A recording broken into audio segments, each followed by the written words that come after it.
नमस्कार दोस्त, मैं स्वर्ण कमल और आप सभी का विजडम लाइब्रेरी चैनल में स्वागत है। आज हम लोग डिस्कशन करने जा रहे हैं हार्ट valve सर्जरी के बाद।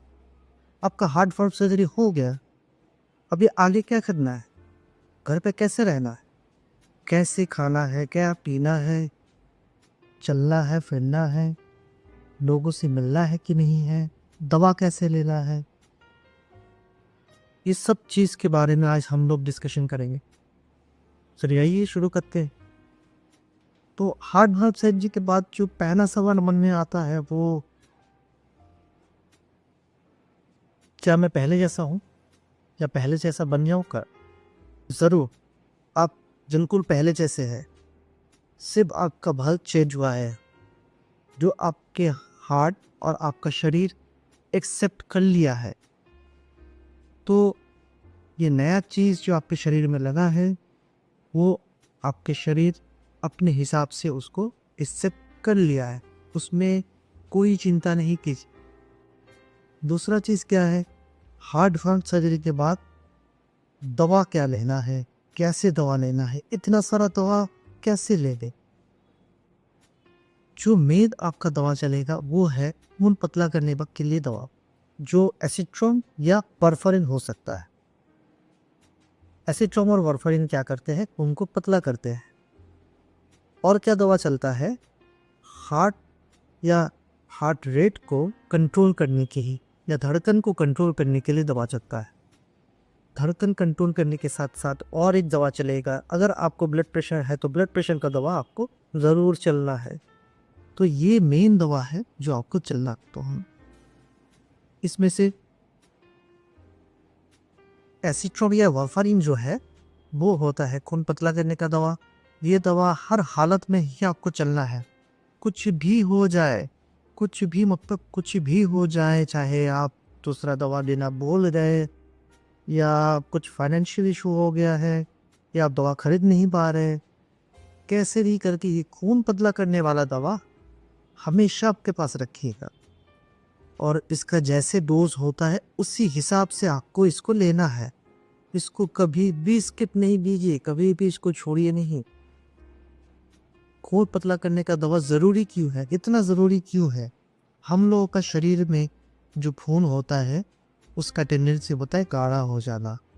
तो अगर आपका खून गाढ़ा हो रहा है तो वो गाढ़ा होके आपके भाल्व के ऊपर चिपक जाता है, जिससे कि हार्ट का भाल्व बंद हो सकता है और आपका जान को खतरा हो सकता है। तो इसीलिए खून को पतला रखने से वो खून आगे पीछे जा सकता है, इससे हार्ट के ऊपर वो चिपकेगा।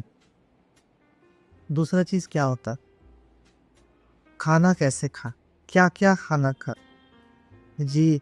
खाना आप सब कुछ खा सकते हैं कि पत्तेदार जो साग है उसको छोड़ के, जैसे पालक बथुआ ये सब साग छोड़ के आप बाकी सब कुछ खा सकते हैं। खाने में थोड़ा सा आपको नमक, मिर्च, मसाला और तेल का कम इस्तेमाल करना चाहिए। बाकी अगर आप स्मोकिंग करते हैं और शराब पीते हैं तो उसको भी छोड़ दीजिए, कि उससे भी खून गाढ़ा हो सकता है। विटामिन के, जो पत्तेदार सब्जी रहते हैं उसमें विटामिन के रहते हैं, तो विटामिन के आपको नहीं लेना है। अगर आपका दूसरा कुछ सर्जरी होना है या दांत का ऑपरेशन होना है, दांत का कोई सर्जरी होना है जिससे कि खून बहने का थोड़ा सा डर हो, आप अपने दूसरे डॉक्टर से भी परामर्श कर लीजिएगा कि आपको विटामिन के का दवा या इंजेक्शन ना दे। आपका एक्सरसाइज, आपका जीवन शैली कैसा रहना है, लोगों से आप मिल सकते हैं कि नहीं? मिल ज़रूर मिल सकते हैं, लोगों से मिल सकते हैं, बातें करिए उनसे, उनके साथ चलिए।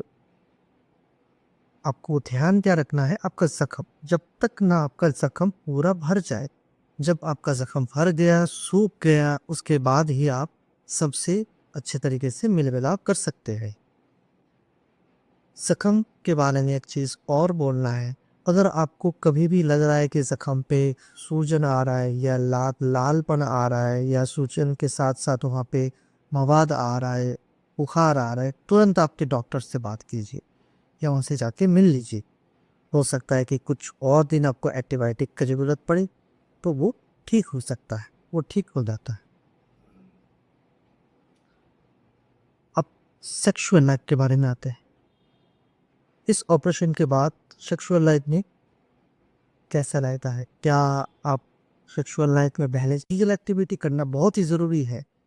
ऑपरेशन के 5 से 1 हफ्ते के बाद 1 हफ्ते के बाद आपको फिजिकल एक्टिविटी ज़रूर करना है। फिजिकल एक्टिविटी अगर आप नहीं करते हैं तो आपका हो सकता है कि कंधे में दर्द हो, आपका हाथ ना उठे, तो ये सब चीज़ एक नॉर्मल सा चीज़ है, लेकिन फिजिकल एक्टिविटी से ये सब चीज़ जा सकता है। फिजिकल एक्टिविटी आपका फिजियोथेरेपिस्ट आपको ज़रूर सिखाए होंगे और स्पायरोमेट्री आपको ज़रूर करना है, उससे आपका फेफड़े का ताकत और बढ़ेगा, तो ऑक्सीजनेशन और अच्छा होगा, आपका ऑक्सीजन अंदर में और अच्छे से जाएगा, तो आपको अच्छा महसूस होगा।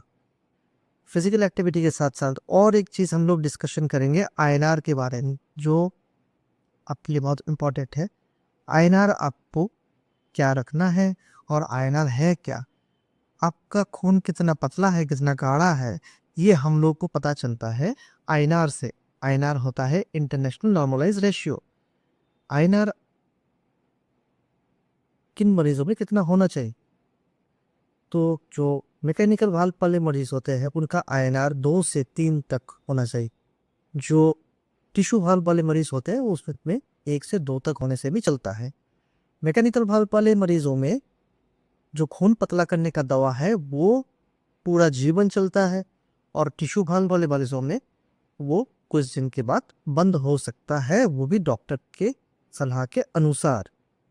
तो ये सारे चीज़ आप लोगों से आज डिस्कस किए हैं। आशा करते हैं ये चीज़ आपके लिए फ़ायदेमंद रहेगा। सब लोग अच्छे रहें।